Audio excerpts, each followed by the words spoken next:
ஃப்ரெண்டில் போனால் உட்காந்துருங்க.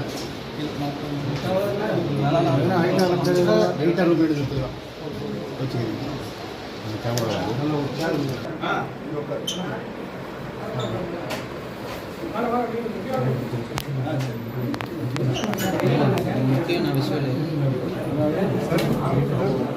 அண்ணா இங்கே பாருங்க அண்ணா.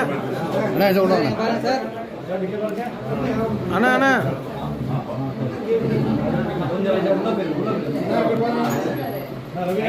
அண்ணா ரவி அண்ணா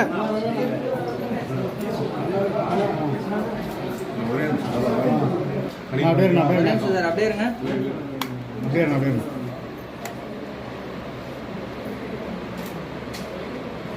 இருங்க சார், அப்படியே இருங்க சார், ப்ளீஸ் சார். வேட்பாளராக நியமிக்கப்பட்டுள்ளதால்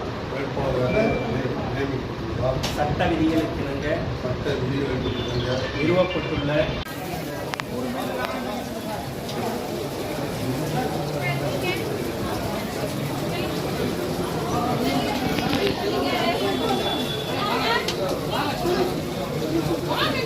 உள்ள யாரும் கிடையாதுங்க மேடம்.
பொன்மனச்செம்மல் பாரத ரத்னா புரட்சி தலைவர் இதய புரட்சி தலைவர் அம்மா ஆகியோருடன் அருளாசியுடன் கழக பொதுச் செயலாளர் முன்னாள் முதலமைச்சர் சட்டமன்ற எதிர்க்கட்சி தலைவர் புரட்சி தமிழர் எடப்பாடி அவர்கள் நல்வாழ்த்துக்களுடன் தேசிய ஜனநாயக கூட்டணி சார்பில் அனைத்து இந்திய அண்ணா திராவிட முன்னேற்ற கழகத்தின் சார்பில் விருகம்பாக்கம் சட்டமன்ற தொகுதிக்கு வேட்பாளராக எனக்கு வாய்ப்பு தந்துள்ளார்கள்.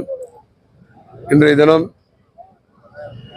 முன்னாள் நாடாளுமன்ற உறுப்பினர், எங்களுடைய கழக நிர்வாகிகள், தேசிய ஜனநாயக கூட்டணி சார்ந்த பாரதிய ஜனதா நிர்வாகிகள், பாட்டாளி மக்கள் நிர்வாகிகள், தமிழ் மாநில காங்கிரஸ் நிர்வாகிகள், புரட்சி பாரத நிர்வாகிகள், ஐஜேகே நிர்வாகிகள், இப்படி எல்லாம் எங்களுடைய கூட்டணி நிர்வாகிகளாம் இங்கே வருகை தந்து வேட்புமனு தாக்கல் செய்துவிட்டு வெளியே வந்திருக்கிறேன். விருகம்பாக்கத்தில் 25,000 வாக்கு வித்தியாசத்தில் வெற்றி பெற்றாரு. இந்த தொகுதியில் மட்டும் 2016 வேட்பாளர் நான் நிறுத்தப்பட்டு 2333 ஓட்டு வாக்கு வித்தியாசத்தில் வெற்றி பெற்றோம். 2021 தோல்வி தழுவிருக்கிறோம்.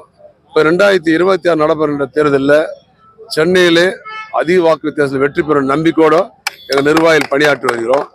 கூட்டணி நிர்வாகிகளும் நாங்கள் விட்டால் கூட இப்போ அவங்க விடுற மாதிரி அந்த அளவுக்கு வெறித்தனமாக வேலை செய்கிற அளவுக்கு இங்கே இந்த தொகுதியை வேலை செய்கிறாங்க. கண்டிப்பாக 100% வெற்றி பெறக்கூடிய வாய்ப்புகள் பிரகாசமாக இருக்குது. மக்கள் செல்கின்ற இடம்லாம் மக்கள் அமோக வரவேற்பு தந்து புன்னகையுடன், அதாவது அவங்க முகத்தில் தெரியும், புன்னகையுடன் வரவேற்று, இஸ்லாமிய சகோதரர் கூட எங்களை புன்னகையோடு வரவேற்று, உங்களுக்கு தான் ஓட்டு, அதிமுக தான் ஆட்சிக்கு வரணும், எடப்பாடியாக தான் முதலமைச்சர் வரணும் என்று அவங்களே எங்களுக்கு நம்பிக்கை தருகின்ற பொழுது கண்டிப்பாக வெற்றி பெறும் நம்பிக்கை இருக்குது. 8ஆம் தேதி வராரு. 8ஆம் தேதி பகல் 10 மணி மேலே எங்கள் விருகம்பாக்கம் தொகுதி பிரச்சாரம் செய்ய வருகிறார்.